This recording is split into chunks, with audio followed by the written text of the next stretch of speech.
Every neighborhood has one kid that's scared of everything. His mom coddles him, he gets special treatment from the teachers at school, and he never, ever goes outside. In my cul-de-sac, I was that kid, and I think that's why they took me. Each night before I sleep, I had a ritual. I would stand by the door to my room with the lights on, and I would time a mighty leap so that I was in the air as I flipped the switch. The goal was to land in bed, rotate, and wrap myself in blankets before the bulb died completely and darkness really closed in. I wasn't scared of the dark. I wasn't that much of a loser. I was just being cautious. Why put your feet near the open, chilly void under the bed if you don't have to? It was smart to jump from afar, even if all you were doing, at the very least, was ensuring your older brother couldn't hide under there and grab your ankles. It was a flawless system, really, and served me well for years. Until the night that I tripped. The light switch flipped down as I rose up, but my foot caught on my book bag, and I slammed to the carpet in a daze. I fell with my face right up against the chilly emptiness under the bed. A surge of adrenaline fueled an attempt to push away from it. But my worst fears came true. Unseen, fleshy hands grabbed my left arm and started pulling me. Most of me thought it was my older brother, but there was part of me that immediately understood that there was no way that slimy and meaty grasp was his. There was something trying to get me, and I hung on to the edge of my bed with my other hand desperately. As claws grabbed my leg and dragged my lower half into cold blackness, I kicked and screamed like a captured animal. As I began to slip, I was still clinging to the hope that this was just an overly elaborate prank by my older brother. But the last thing I saw before falling into endless darkness was his terrified face when he burst into my room and dove for me. He watched me fall, and I saw him rise away in a receding rectangle of dim light. The rectangle was the space under my bed, seen from the other side. The best estimation of what I landed on would have to be a pile of rotting limbs. I couldn't see it, but I could feel it and smell it, and the creatures that had grabbed me were on equally loose footing. In absolute panic, I kicked and flailed, and even bit into something's weirdly squishy forearm.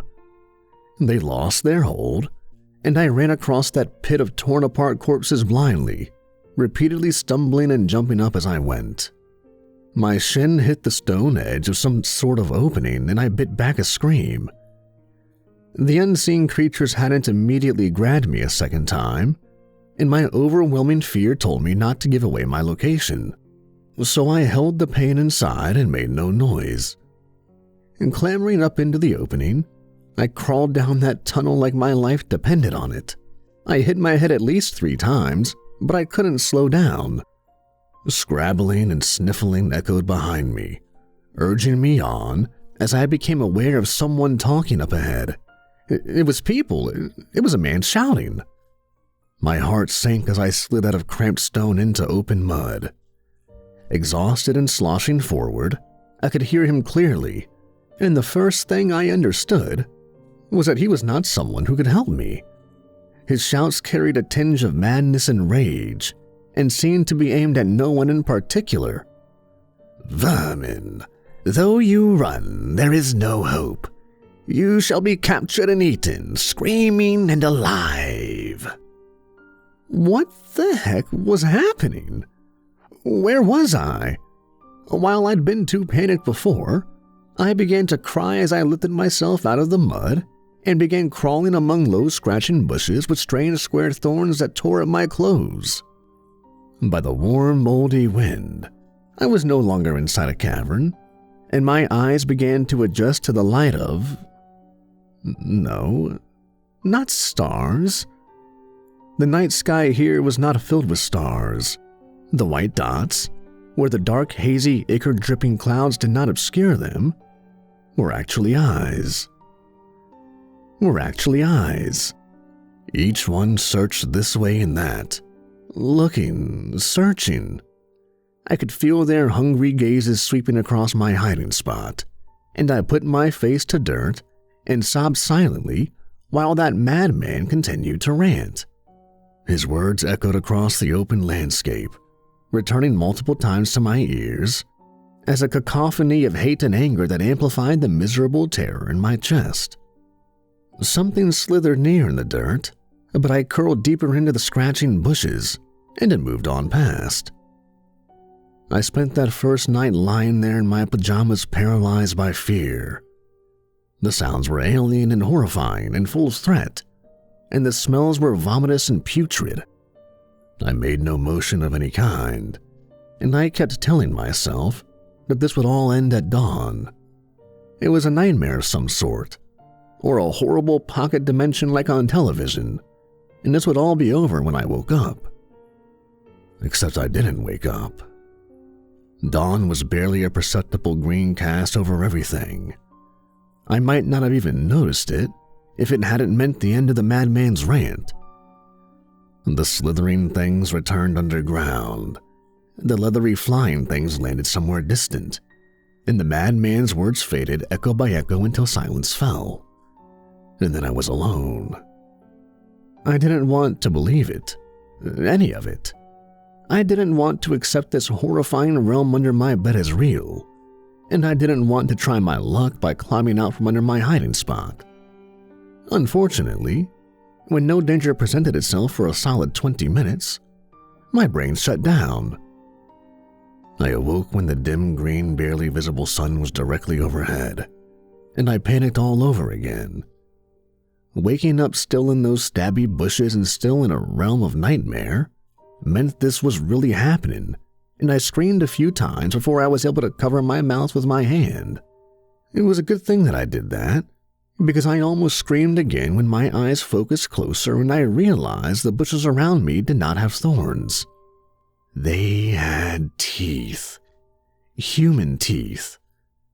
I had been hiding under the gaping maw of some sort of Venus flytrap with a horrifying human-like mouth the size of a person. No wonder nothing had slithered my way.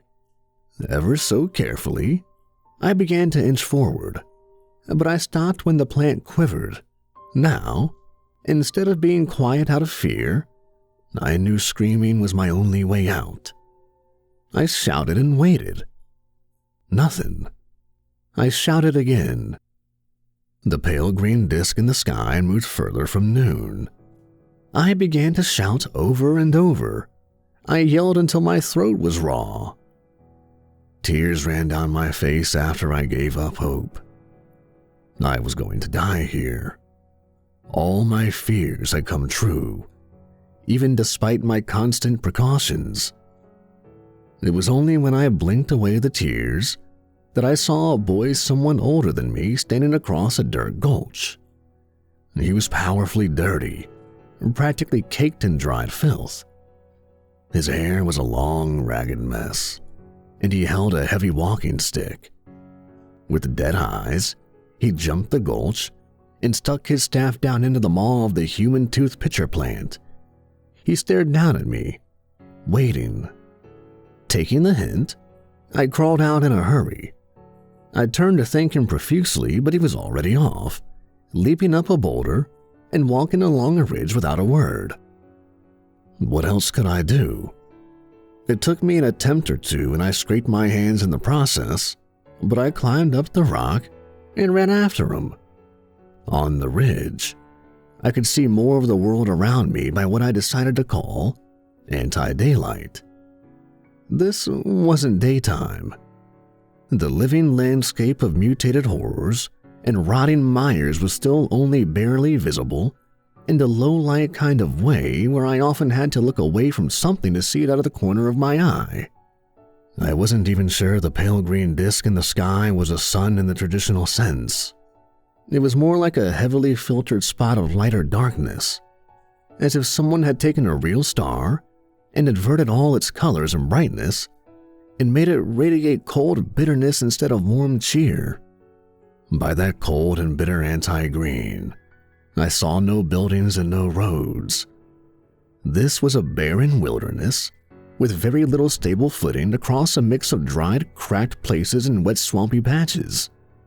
Everywhere, danger lurked, but the dirt-encrusted older boy walked between pitfalls and sleeping mutated plants with practiced aim. I was tired, so tired, and I thought I might collapse, but he didn't seem to care that I was behind him.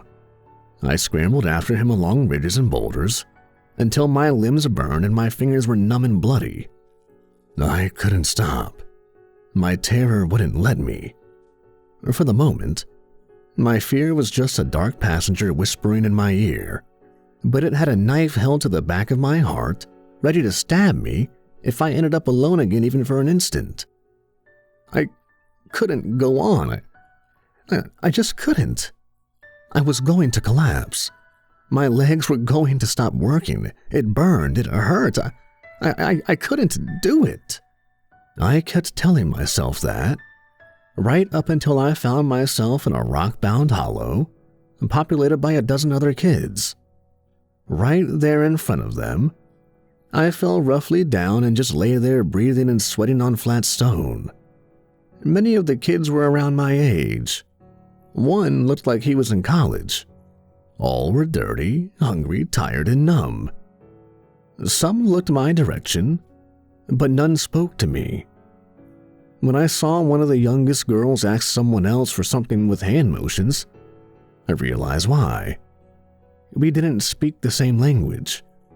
The girl was very clearly Japanese, while her friend was Indian. A very French young man leaned on a crag high above, keeping watch in the dimness, and the guy that had led me here looked to be Inuit? Was that right?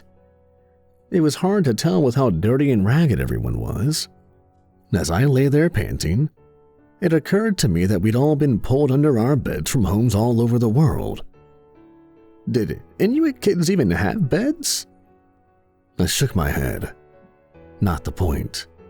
The real problem, if they were all still here, meant they hadn't found a way out. I was here to stay.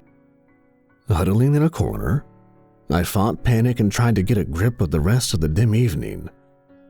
I didn't want to be known as a crybaby and a scared kid all over again, but I didn't know what else to do. Every time I thought to try to communicate with someone or do something myself, terror gripped me and kept me frozen. It was only through greater fear that I was finally forced to move. As the pale green anti-sun slid behind distant mountains, that same madman's rants began to echo over the world, and the dirty kids in the hollow rose to their feet. The college guy lit a torch made of white wood that looked like bone, but the light of the flame was anti-orange and only barely luminescent. It was as weak and gloomy as the sun. He began to jog away. The others followed, and I leapt up the moment I realized they were leaving. It was happening again. By the last of the pale green anti-light, leathery winged shapes took flight. Around us, the darkness came alive, seething at the edges of the torch's feeble anti-orange glow. Near that torch, I could only see the other kids by looking away from them and keeping them in the corners of my vision, which made it extremely difficult to keep up as the terrain rose sharply and fell jaggedly without warning. I scraped my hands again, this time leaving traces of blood, and I banged my shins and hit my head at least twice. My lungs burned from the very start, and despair began to crush me. Why was this happening? What had I done to deserve this? Was this cosmic punishment for being scared of everything? Above it all, that furious speaker still raged. Run, pathetic insects. The darkness is eternal. The darkness is unending. Even if you survive this night, you will be ground into dust. Your muscles will tire. Your focus will waver. You will make a mistake, and then you will be theirs. Where was he? He was behind us, then ahead of us, then off to the side. Always, his voice rang out with righteous judgmental fury, attacking our spirits as the creatures chased our bodies. I thought I'd reached my limit of misery that first night, but this was worse. This would be my life from now on. Run, hide, scramble around in the dark until I was finally exhausted in every way possible and caught. Sobbing as I ran to keep up with the other kids, I made the mistake the madman had taunted us about. I tripped. Hard stone knocked the breath out of me, and the pale anti-orange light moved on just enough that the darkness surrounded me. The younger girls began screaming, but it was too late. Something slithering near leapt forward and attached itself around my legs. I didn't understand what I was feeling, but I knew it was bad. I kicked, but I could hardly move my legs for all the pressure on them. The college guy turned around and brought the light back, but I shouldn't have looked. I was waist deep in the mouth of a giant leech. Many of the other kids screamed in terror as the older ones beat on the leech with sticks. I felt every impact through its thin muscle flesh, but I shrieked for them to hit harder. The same older Inuit boy that had saved me the first time stuck his stick between my waist and its gripping, undulating mouth. It finally gave, and the college guy dragged me out. A second gigantic leech appeared out of the darkness and wrapped its mouth completely around his head. He struggled and hit at it, but his angles were all wrong. The torch had fallen next to me, and I should have picked it up and burned the creature off of him. I knew that was what I needed to do, but I didn't do it. I was paralyzed by fear. I just scrambled backwards, babbling incoherently and shrieking. The Inuit finally did it himself, freeing the college guy just before he suffocated, but leaving him with a horrible toothy wound up the left side of his face. Gritting his teeth against the pain, our eldest took the pale torch in hand again and led us into a full-out run across the barren rocks. We ran beyond all endurance and deep into exhaustion before the negative sun finally rose and the madman stopped ranting. We squeezed into a small cave and sat tiredly tending to the wounded. The Japanese girl ripped some of her already torn shirt and wrapped it around our leader's head, covering the bleeding leech teeth pattern. The same pattern had been torn into my pajama pants. The fabric had been the only barrier between those horrid teeth and my skin. The pants had been a Christmas present, and now they were ruined. I just kept thinking about that. What did it matter in this place that they'd been a Christmas present? When I finally recovered enough to be able to speak, I opened my mouth a few times to apologize, but they wouldn't understand my words, and the sentiment would never make up for the pain and scars. I just sat in my corner of the cave feeling miserable instead. I resolved not to screw up again if I could help it. But I did screw up again, about 67 days later. In those 67 days, I learned that we ate and slept in the morning, gathered food until near dusk, and then ran all night every night. The food was a mix of scavenged meat from creatures that killed each other in the dark and cut up plants that had gone dormant thanks to capturing a recent meal.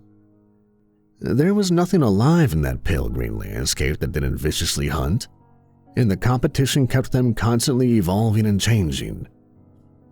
Every night a new threat. Every night a new horror.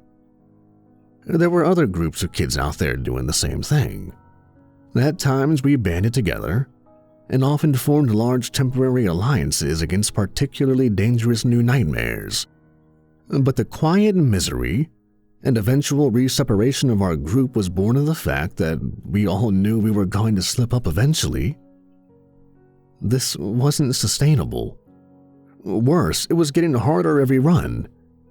We adapted and thought ahead and made weapons and planned routes, but it was only a matter of time. A matter of time. The madman drilled that into us every run with his ceaseless ranting. I hated him with a fury I never knew I could feel. By my count, my 15th birthday came and went, and I was an overfilled balloon ready to pop from all the terror and hate and despair and misery building inside of me. On my 67th day in that world under my bed, it finally became too much, and I shut down at a crucial moment. The older guys had baited a gigantic cockroach that had been hunting us for the last week into a box canyon. All I had to do was push a boulder over the edge. The heavy rock would crush its brain and kill it, leaving enough organic parts to feed us all for days. But I didn't push the rock. The little Chinese girl watching my back with a bone torch took notice and pulled at me, crying and screaming and hollering for me to do it. But I was frozen. Yeah, we'd beat this giant roach. We'd live for another few days. But he was ranting, always ranting, and this was my life now. We'd win the day just to face more days like this one. Every day, all day, our entire lives. An absolute void darker than that world's night opened up in my chest, and I knew I'd let fear fully take control of me. I stood there unmoving while that little girl kicked my shin over and over, and the college guy took a severe blow to the head in the time it took for the Inuit to run up the escarpment and push the boulder himself. Nobody said anything the next day. But as our leader lay unconscious with no sign of waking, I could feel that I'd broken something in us. We lived each day with fear every single anti-day, but we managed it the best we could.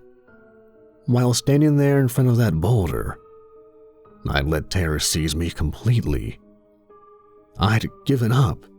Now they too were on that brink. I had to do something.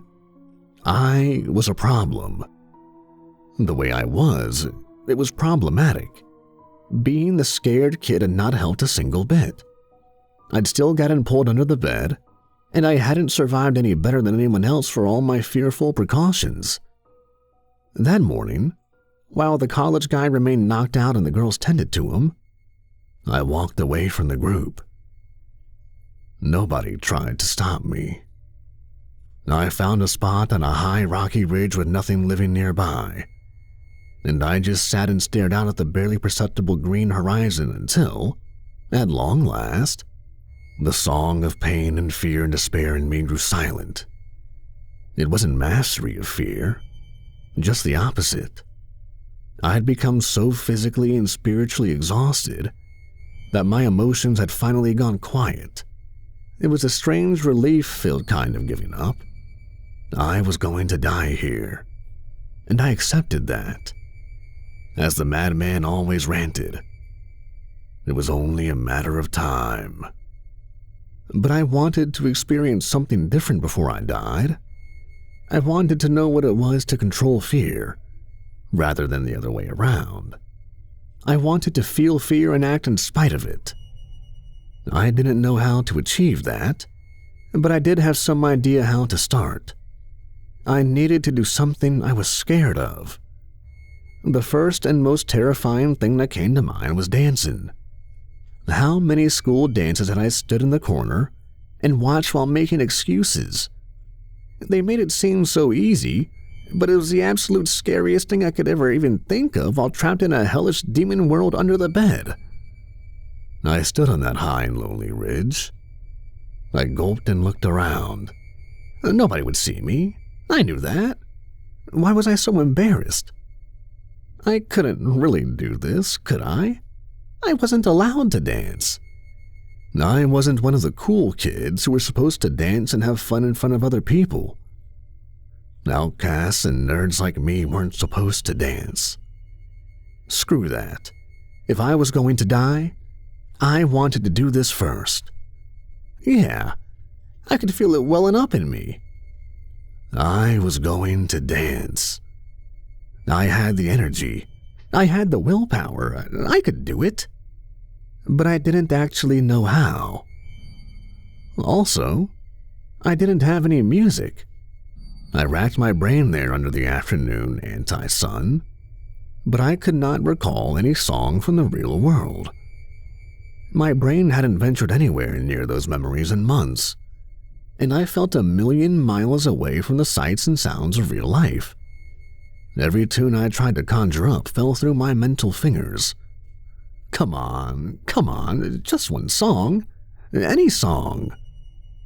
And there it was. Of course, it had to be the most embarrassing possible song for me to try to dance to for the first time. Why did I even have this song in my head? Oh my God. Years ago, in 6th grade, someone I'd had a crush on had offered me an earbud on the bus and made me listen to this song. It was the coolest I'd ever felt, even though I'd had no idea what to do. That moment didn't go anywhere or lead to anything, but the song branded itself on the back of my brain. The most embarrassing song possible to try to dance to for the first time. Of course. Madonna's Into the Groove. But the notes were in my head now and wouldn't leave. I began to feel more embarrassed at not moving. Slowly, I kicked out a foot. I stopped abruptly and looked around, but nobody had seen me. Nobody could see me. The energetic tune pulled me back into moving again. I guess what I worked up to could be called a slow running man. Was it right or wrong? I had no idea, but nobody was around to make fun of me. So I started moving my held-up arms back and forth to the rhythm while kicking in and out.